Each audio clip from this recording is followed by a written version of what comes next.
अक़वाम मुत्तहिदा ने जंगबंदी में तोसी के डोनाल्ड ट्रंप के ऐलान का खैर मकदम किया है। Secretary general UN Antonio Guterres ने अपने बयान में कहा कि हम पाकिस्तान की सालिसी की कोशिशों की मुकम्मल हिमायत करते हैं। मुकम्मल हिमायत का इजहार किया गया। सेक्रेटरी जनरल के तर्जुमान ने कहा कि ईरान अमरीका के दरमियान सिफारतकारी के लिए मौके पैदा किए गए। फ़रीक़ैन से जंगबंदी का एहतराम करने और इश्तियाल अंगेज़ी से गुरेज की अपील की गई।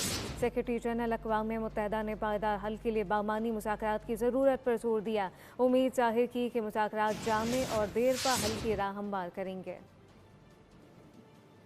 अक़वाम मुत्तहिदा ने जंगबंदी में तोसी के डोनाल्ड ट्रंप के ऐलान का खैर मकदम किया है। Secretary general UN Antonio Guterres ने अपने बयान में कहा कि हम पाकिस्तान की सालिसी की कोशिशों की मुकम्मल हिमायत करते हैं। मुकम्मल हिमायत का इजहार किया गया। सेक्रेटरी जनरल के तर्जुमान ने कहा कि ईरान अमरीका के दरमियान सिफारतकारी के लिए मौके पैदा किए गए। फ़रीक़ैन से जंगबंदी का एहतराम करने और इश्तियाल अंगेज़ी से गुरेज की अपील की गई। सेक्रेटरी जनरल अक़वाम मुत्तहिदा ने पायदार हल के लिए बामानी मुज़ाकरात की ज़रूरत पर जोर दिया। उम्मीद ज़ाहिर की कि मुज़ाकरात जामे और देरपा हल की राह हमवार करेंगे।